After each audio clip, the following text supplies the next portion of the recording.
Dubai is a city where the tallest buildings touch the sky and expensive cars line the streets like everyday toys.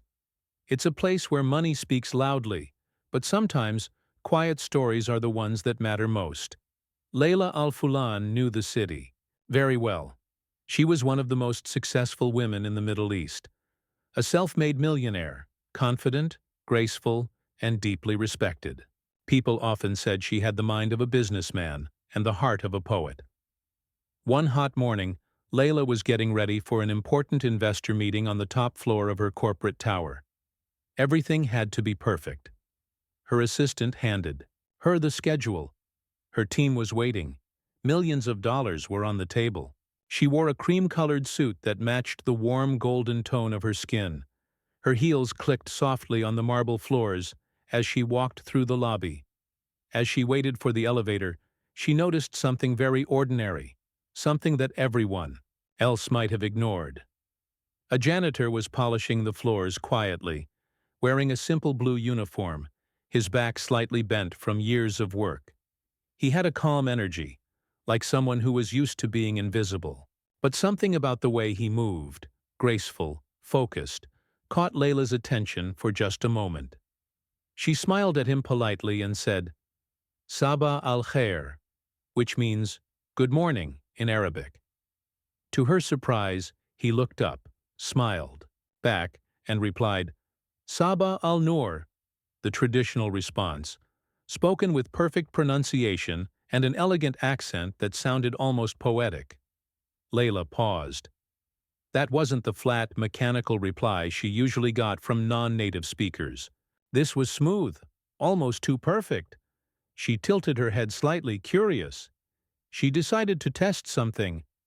"Parlez-vous français?" she asked casually, switching to French. "Mais bien sûr, madame," he said with a small smile. "Je parle français couramment depuis que j'étais enfant." "Of course, madame. I have spoken French fluently since I was a child." Layla blinked. She couldn't believe it. A janitor who spoke flawless Arabic and French? She took a step closer, curiosity now turning into wonder. "Habla español?" she asked, now switching. "To Spanish?" "Sí, señora," he answered instantly. "Y también portugués, si lo prefiere." "Yes, ma'am. I also speak Portuguese if you prefer." Her mouth fell slightly open. "What is going on?" she whispered to herself in English. "Do you speak English as well?" she asked out loud. He gave a soft laugh. "Madam, I studied English literature in university. I enjoy Shakespeare, though I prefer Chinua Achebe." Now she was stunned. She canceled the elevator with one tap of her phone and turned to face the man directly. "Wait. I have a meeting in 15 minutes, but I need to understand this. Who are you?" The janitor stood up straighter now. His eyes were kind but confident, as if he had been waiting for someone to finally ask that question. "My name is Samuel Dubé," he said gently. "I'm from Zimbabwe. I've been in Dubai for almost 6 years." Layla motioned to a bench nearby. "Please, sit with me for a moment." He looked surprised but obeyed. The two sat together, millionaire and janitor, like old friends meeting again after a long time. "You speak Arabic, French, Spanish, Portuguese, and English. That's 5 languages. Are there more?" she asked, leaning forward. He gave a small smile. "I also speak Swahili, Zulu, and Ndebele, which are native to parts of Africa. I learned Mandarin Chinese when I worked in Guangzhou for 2 years. Later I picked up Russian from some co-workers. I understand a bit of Farsi and Italian too." Layla stared at him, completely speechless. That's 12 languages." He nodded calmly. "Yes, ma'am." There was a long silence. Around them, people walked by without noticing the extraordinary conversation happening right in front of them. Layla finally spoke. Why are you a janitor?" Samuel didn't look offended. He had heard that question before, but not always with such softness. "It's a long story," he said. "But the short version is, life doesn't always care about your degrees or your dreams. Sometimes it just gives you work and asks you to survive. Layla felt her throat tighten. There was something beautiful and tragic about how simply he said that. She couldn't just walk away now. "Tell me," she said gently. "I want to hear." He looked around, almost to make sure he wasn't dreaming. No one had ever truly wanted to hear his story. Not like this. "I was born in Bulawayo," he began. "A small town, not very rich, but full of culture. My father was a school teacher. My mother sold vegetables in the market. We didn't have much, but we had books. My father believed in education with all his heart. He taught me to love words. I started reading books in English when I was 6. By the time I was 10, I was helping my friends with French homework. Languages came easy to me. They were like music. I could feel the rhythm of each one." Layla listened, completely absorbed. "I won a scholarship to study linguistics in Cape Town," he continued. "Then another one to study in Belgium. But after my father died, things became difficult. My visa expired, my family needed money, and I had to work wherever I could. I ended up doing small jobs in Europe, then moved to China, and finally came to Dubai because I heard there was opportunity." "But not in your field?" Layla asked softly. "No," he replied. "At first I applied for teaching jobs. I went to schools, colleges, but I didn't have the right papers, and many employers didn't take me seriously. They saw my skin, my accent, or just my uniform. So I took what I could get. Janitor work paid enough to send money home." "And yet you never gave up on learning?" she asked. He smiled again. "No, how could I? Every day I read. I watch videos, listen to podcasts in different languages. I talk to tourists quietly when I clean the airport floor. Language is my only luxury now." Layla looked down for a moment, then back at him. Her mind was spinning. In her world, people paid consultants thousands of dollars just for knowing 2 or 3 languages. Here was a man who could speak to half the world, and no one had noticed. "Do you have any dreams left?" she asked. He paused, thinking carefully. "Yes," he said slowly. "I dream of opening a language school. Not a big one. Just a place where poor children, immigrants, refugees, can learn the languages of the world. Because when you speak another person's language, they see you as human." Layla felt something shift inside her. The elevator dinged in the background. Her team was probably wondering where she was, but she didn't move. She knew that something rare was happening. A door had opened. A story was unfolding. For the first time in years, she felt like she wasn't the one doing the inspiring. She was being inspired. She stood up, and Samuel stood with her. "Mr. Dubé," she said formally, offering her hand. "Thank you for sharing your voice with me today." "I think this is just the beginning." He shook her hand, unsure what she meant. But in her eyes, there was a look he couldn't quite explain. Part surprise, part admiration, part purpose. Layla walked away slowly, her heels clicking again. But this time, the sound was filled with thought. Something had changed. Samuel picked up his mop again, his mind racing. For a moment he allowed himself to hope that maybe, just maybe, someone had finally seen him, and that one meeting between a millionaire and a janitor would soon echo far beyond the polished marble floors of that building. That day, after meeting Samuel, Layla couldn't focus on anything else.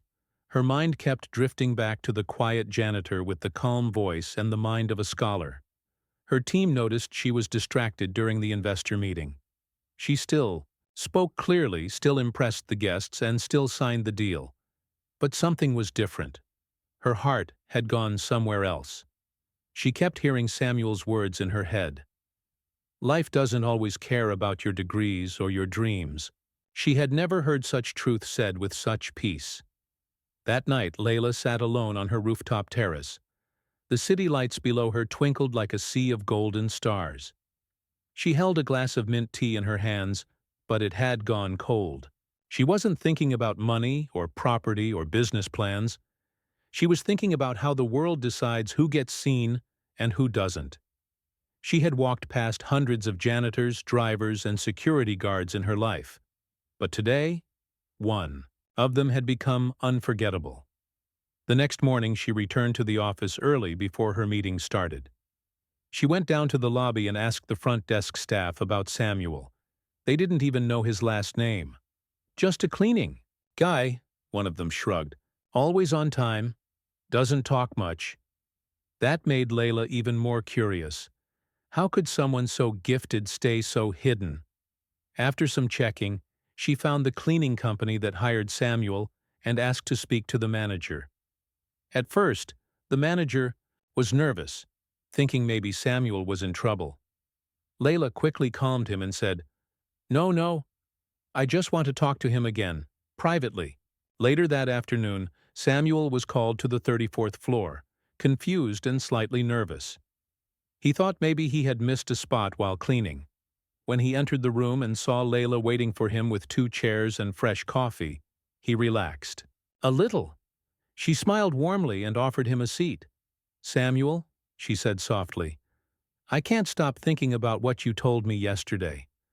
I've met hundreds of people with college degrees, business experience, even fame, but I've never met someone like you."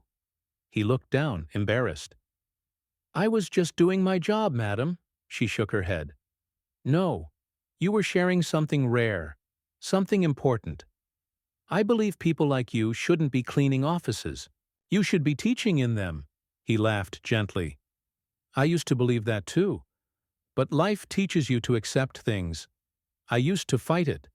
Now I just try to stay humble and survive." She looked him in the eyes. "I don't want you to just survive anymore." That sentence hung in the air like a small explosion. Samuel blinked. He wasn't sure he had heard correctly. "What do you mean?" he asked carefully. "I mean," she said, leaning forward, "that I want to help you do more. I don't believe in luck. I believe in chances. And I think maybe it's time the world saw what you can really do." Samuel stared at her. For years he had trained his heart not to hope too much. Disappointment hurt more when hope was strong. But something in her voice made him feel like this wasn't just kind words. Layla continued, "I want to know more about your past. I want to understand how you became the person you are today." Samuel sat back, slowly.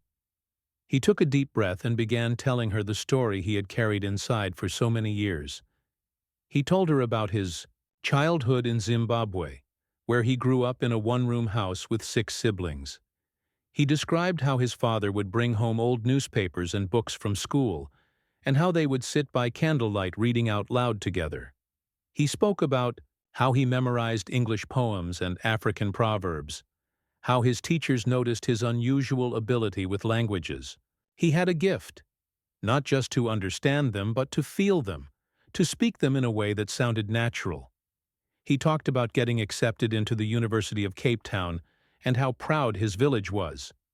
He was supposed to be the first one to make it big. And for a while, things went well. He studied hard. He learned French, Portuguese, and even German. Then he was chosen for a scholarship in Belgium. That's where he learned Dutch and began studying Chinese on the side. He even gave small tutoring lessons to other students. But then, everything began to fall apart. His father passed away suddenly from a heart condition.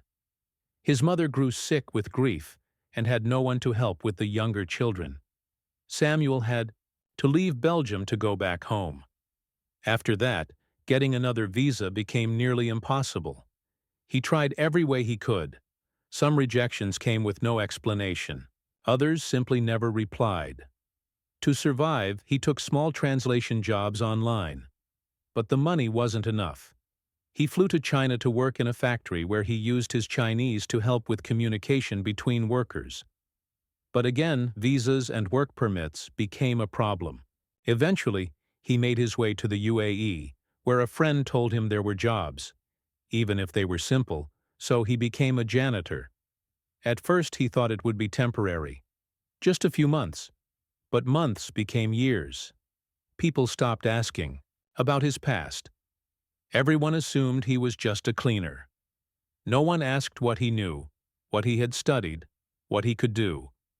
He told Layla about the nights he spent reading second-hand books from charity shops, about the notebook he kept, filled with new vocabulary from every language he studied, about the online chats with people from Brazil, Iran, and Russia, where he helped them practice English or French while learning pieces of their language too. When he finished his story, the room was silent. Layla was quiet for a long time. Then she looked at him and said, "This is not just your story. This is a story about what the world loses when we stop seeing each other." She stood up and walked to the window. Below, the city moved fast. Cars, meetings, money, power. All the while, people like Samuel were being forgotten, passed by, unnoticed. Layla turned back and asked, "If I gave you the chance to teach, would you take it?" Samuel hesitated. "Teach? Where? How? I have no papers, no connections." "I have both," she said. "What I don't have is your experience, your talent, your voice." She walked over to her desk, picked up her phone, and began typing. "I know a small language institute in Sharjah that helps immigrants. I'll talk to them. They need tutors. And I'll talk to my lawyer. We'll fix your papers. But more than that, I want to start something bigger. A center, a school, a place where people like you can shine." Samuel felt something deep inside him shift. It had been so long since anyone had believed in him. And now, this powerful woman was offering him a new life. Not out of charity, but out of respect. "Why are you doing this?" he asked quietly.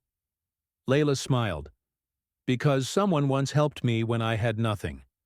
I was 19, broke, and scared. A woman I barely knew gave me my first business loan and told me, 'If you ever succeed, remember to open the door for someone else.'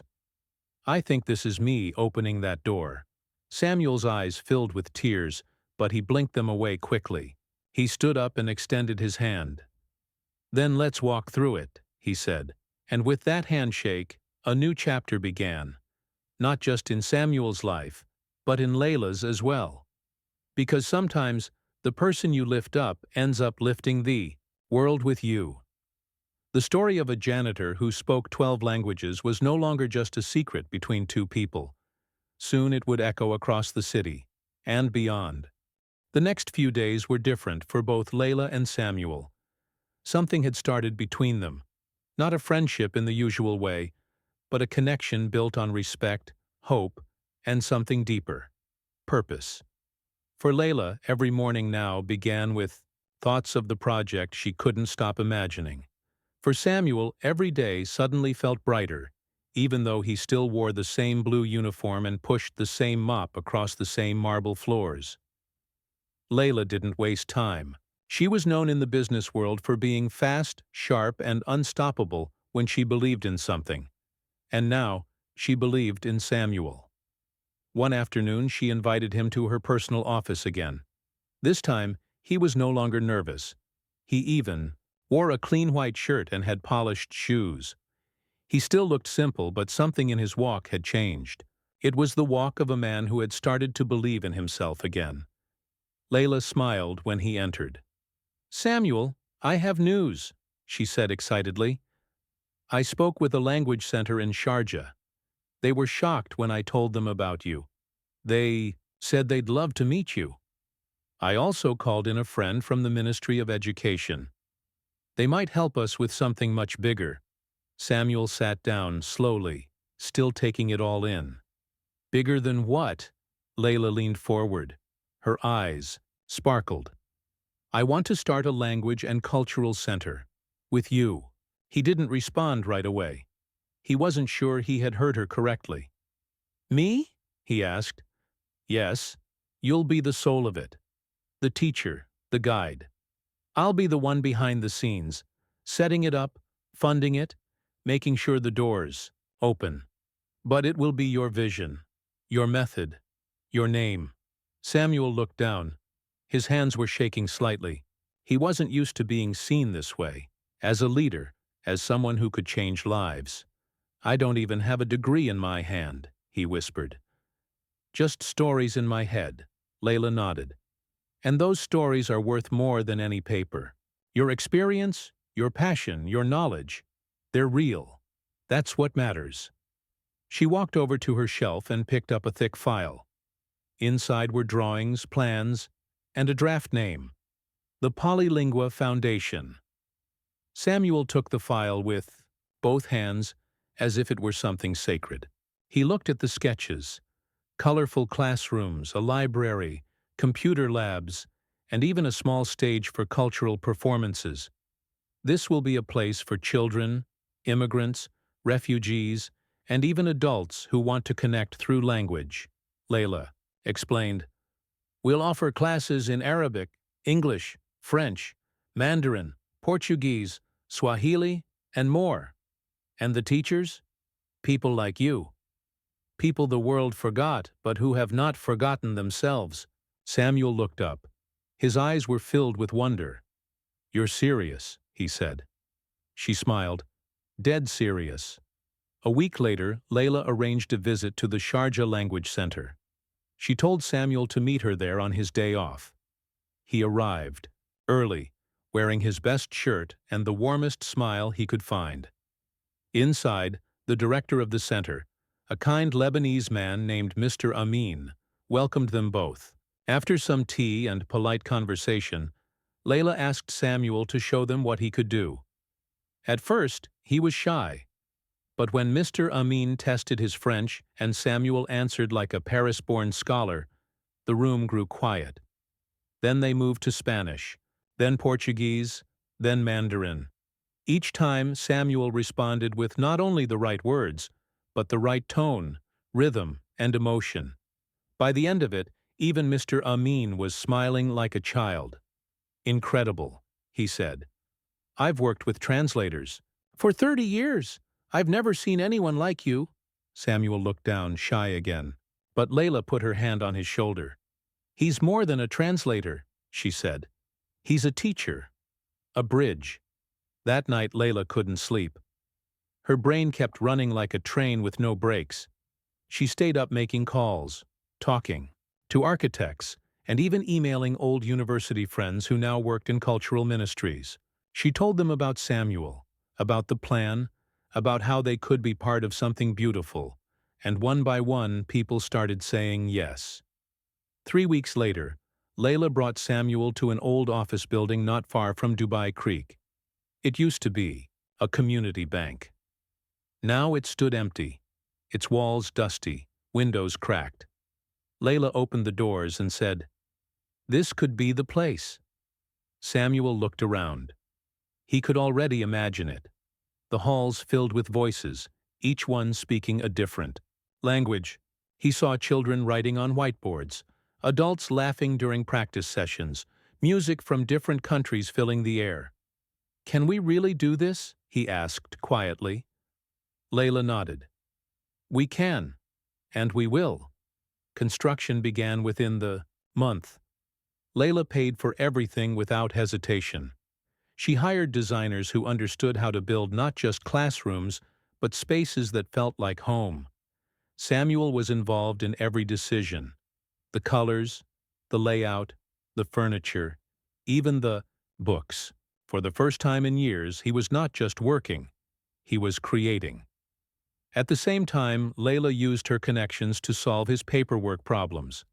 Within weeks, Samuel had a proper work visa, an official job offer, and, most exciting of all, an invitation to speak at an international education event. He almost said no. "Who would want to hear from me?" he asked. Layla just laughed.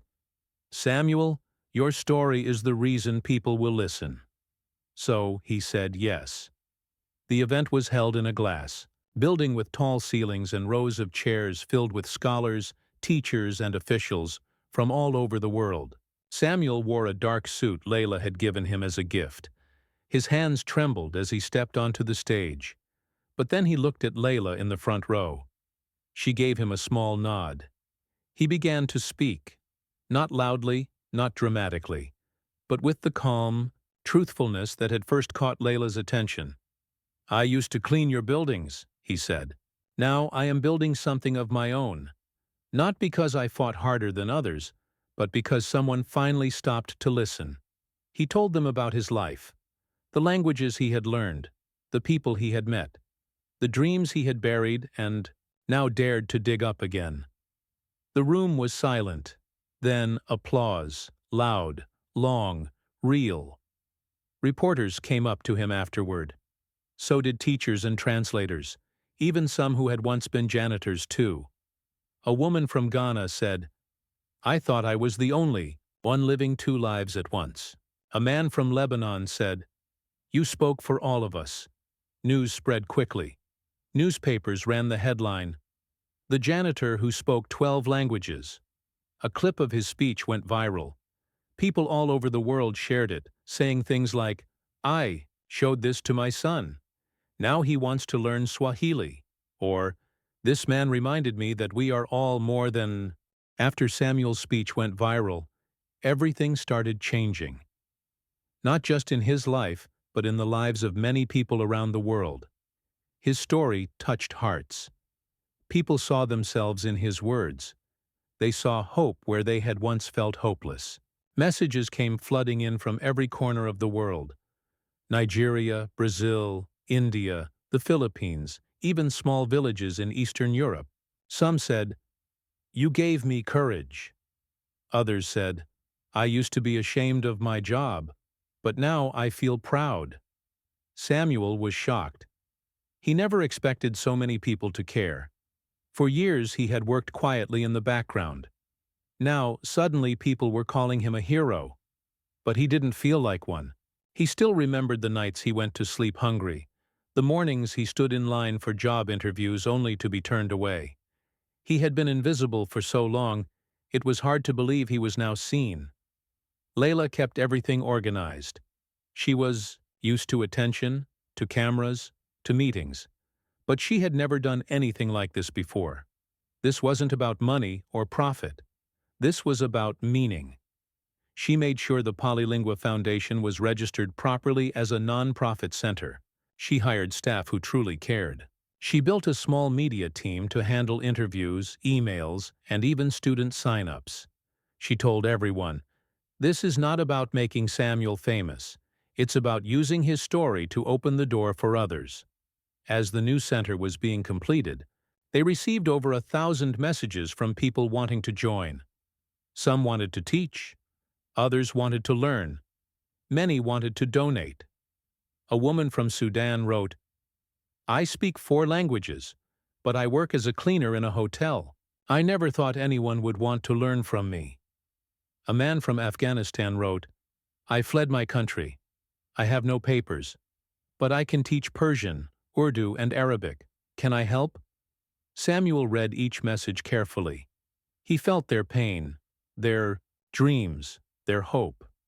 He saw pieces of his own journey in their words.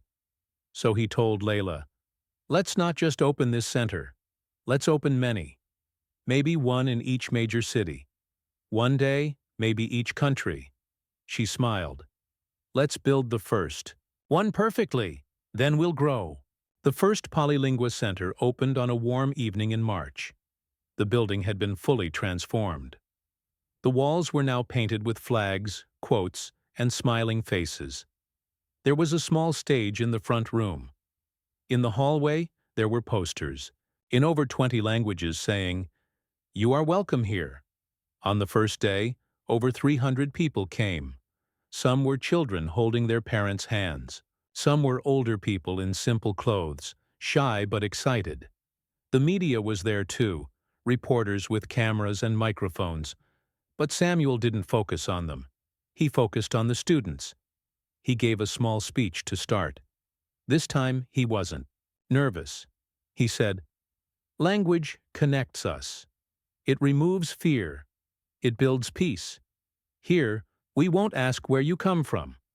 We'll ask what you want to learn." The first week was busy. Classes started immediately.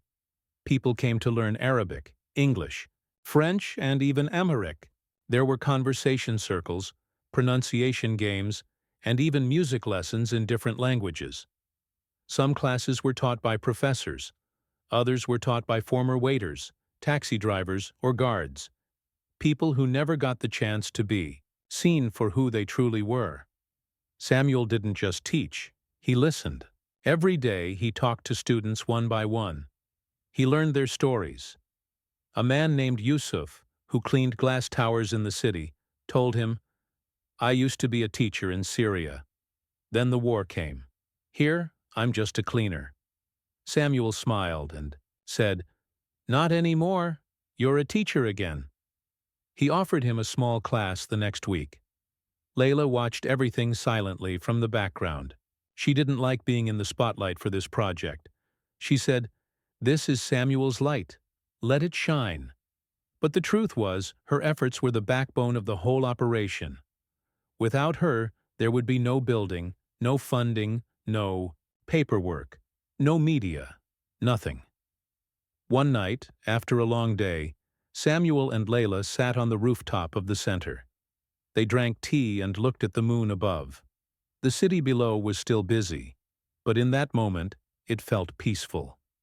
"Do you ever think, 'This is a dream?'" Samuel asked. Layla smiled. "No, I think it's something that should have happened long ago. We just helped the world remember." They sat quietly. Then Samuel asked, "Why did you help me, Layla?" "You didn't have to." She took a long breath. "Because when I was young, I was judged too. Not for being poor, but for being female. In my family, girls weren't expected to do anything special. Just get married, stay quiet. But I fought. I studied in secret. I worked when no one believed in me. And one day, a woman helped me. She gave me a small loan to start a business. She said, 'One day you'll help someone else.' That's how the world changes." Samuel nodded slowly. "Then I promise I'll do the same." And he meant it. Over the next 2 months, the center became a hub of life. There were language exchanges, film nights, and cultural dinners. On Fridays, people brought food from their country and shared stories. A woman from Eritrea cooked spicy bread. A boy from Iran read poems. A Filipina nurse sang a song in Tagalog. There was laughter, tears, hugs, and so many languages being spoken at once that it sounded like music. People from the government came to visit too. They said, "This is what real integration looks like." They asked Layla and Samuel to advise on future education policies. A university invited Samuel to give guest lectures. He smiled and said, "Just tell me which language you want me to speak in." But not everyone was happy. Some people criticized the center online. They said, "Why help migrants?" Or "Why listen to a janitor?" But Layla was ready for them. She replied publicly, "Because a janitor who speaks 12 languages is not the problem. He is the answer." Those negative voices grew smaller. The support kept growing. People from different cities asked, "Can you open a polylingua here?" Layla replied, "We're working on it." But with more attention came more pressure. Samuel found himself working non-stop, teaching, managing, answering interviews, mentoring. One day he collapsed from exhaustion. Layla rushed him to the hospital. The doctor said, "He's fine, just tired. He needs rest." In the hospital room, Samuel whispered, "I don't want to slow down. There are still so many people to help." Layla held his hand. "But if you break, we lose the whole heart of this." So they hired more help. They trained others to lead. Samuel learned to rest sometimes, to say no, to take walks, to sleep. One evening, while recovering, he received a video message from a young girl in Nairobi. She said, "My father used to think he was useless. He worked as a parking guard. But when he saw your speech, he cried. He told me, 'I used to be a French teacher in Congo. I want to teach again.' Now he teaches me and my brothers every night. Thank you." Samuel played that video 10 times. Each time he cried. It reminded him why he started.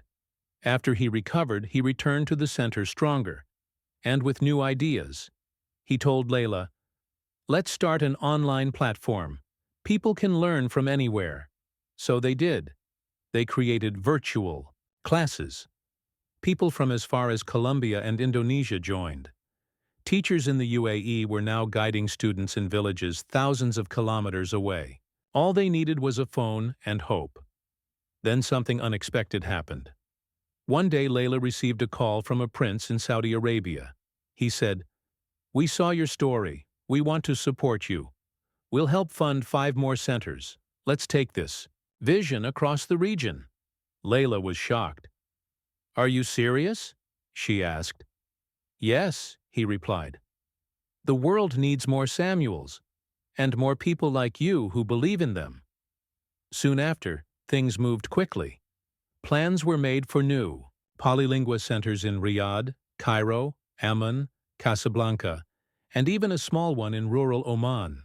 Layla made sure each center hired locals, respected each culture, and kept Samuel's original dream at its heart: to give the unseen a voice. Meanwhile, Samuel was invited to speak at the United Nations. He wore the same dark suit, but this time, he walked with full confidence. On that global stage, he said, "Language is not just grammar. It is power. It is peace. It is dignity. When you teach someone a language, you don't just give them words. You give them a key to a job, to friendship, to freedom. I know, because that key once opened a door for me, and now I want to open it for others." The applause was thunderous. After the event, a young man from Sri Lanka came up and said, "Sir, I was about to give up. Now I won't." Samuel smiled and replied, "Promise me, you'll help someone else too. That's how the world changes."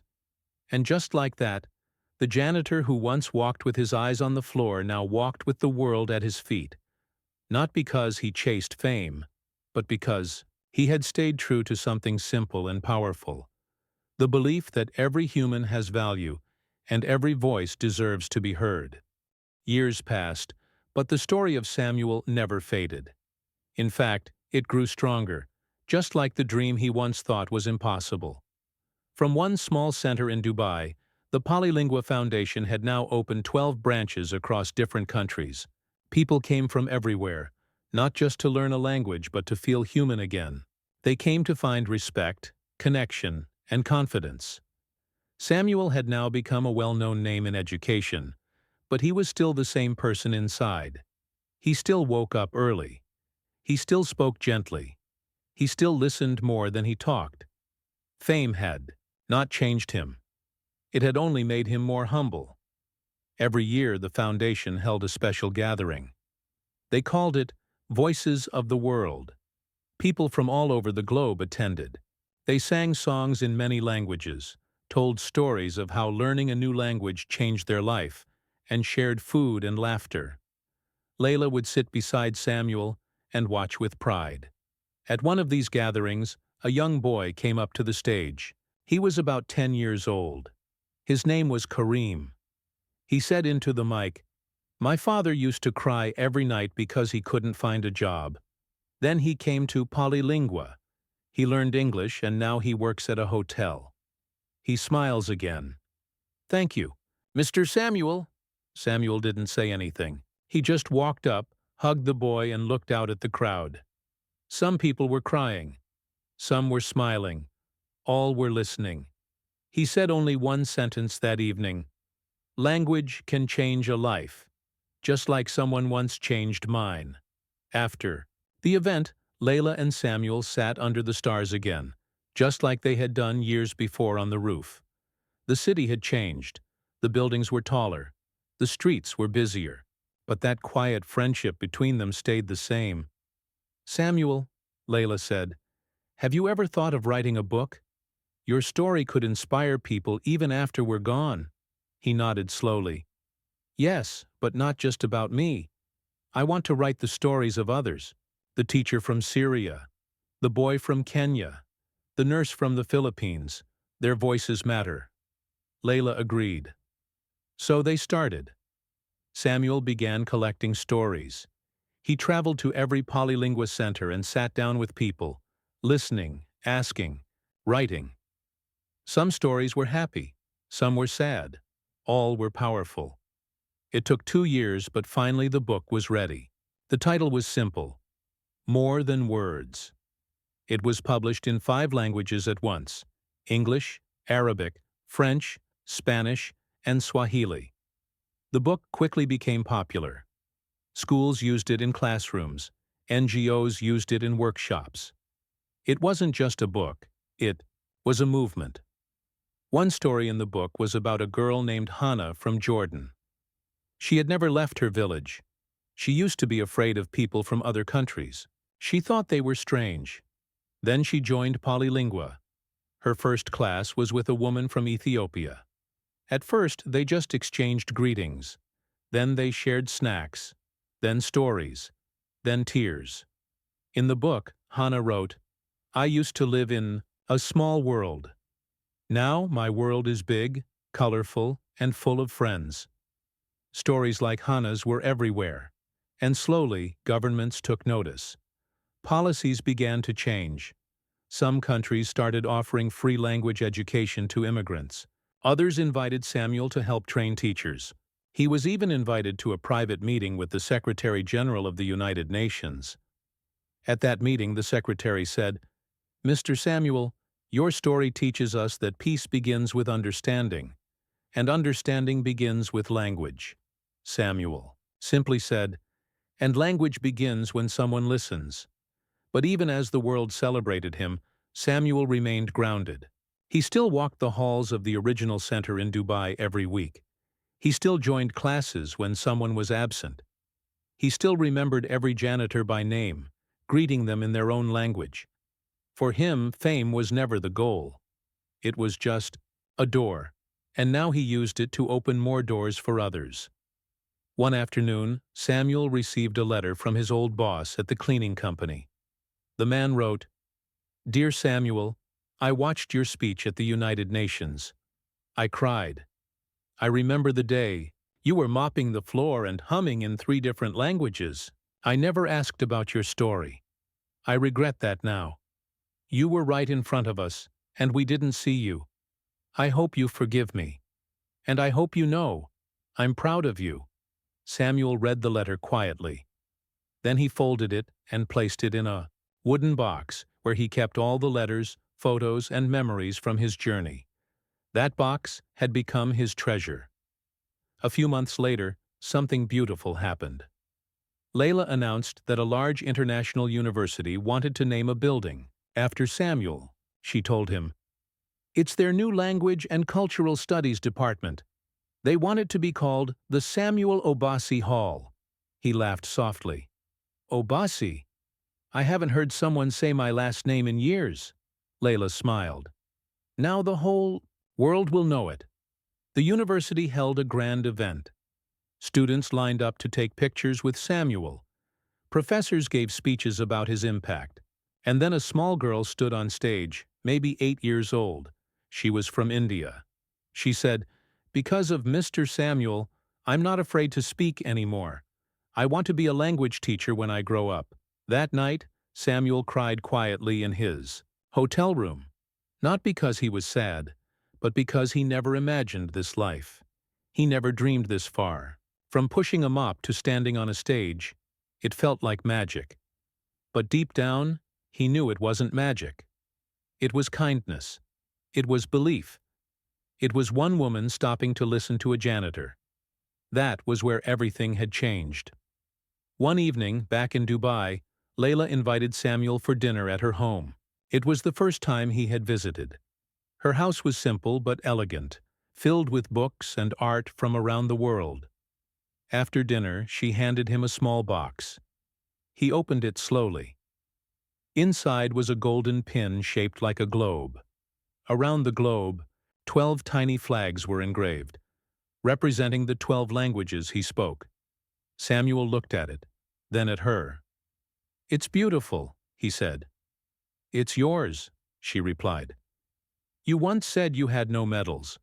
Now you do." He placed the pin on his jacket, right over his heart. "Thank you, Layla," he said softly. "Not just for this, but for seeing me when no one else did." She smiled, her eyes shining. "You weren't invisible, Samuel. You were just waiting to be seen." A few years later, when Samuel turned 60, the foundation threw a celebration. People came from 27 different countries. They danced, shared stories, and thanked him. There were cakes in many languages, songs in many tongues. At the end of the night, Samuel stood on stage one last time. His hair was grayer now, his steps slower, but his voice still warm. He said, "If you take anything from my journey, let it be this. Never ignore someone because of their job, their clothes, their accent, or their silence. You don't know what treasure lives inside them. I was a janitor, but in my mind, I carried the world. Layla gave me the key, and now I've passed it to all of you." The crowd stood.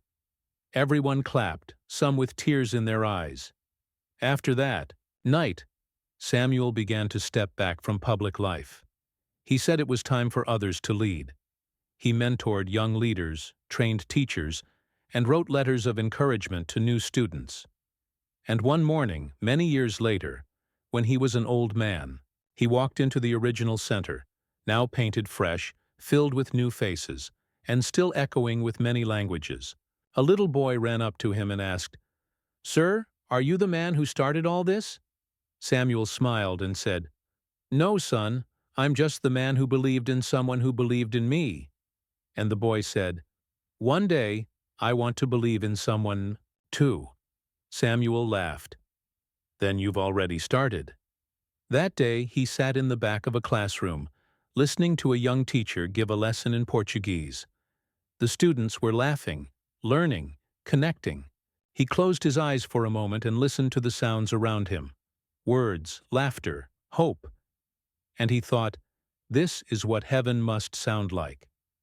His story had started with a mop and a melody, and it ended with a world speaking together, louder, braver, and kinder than ever before.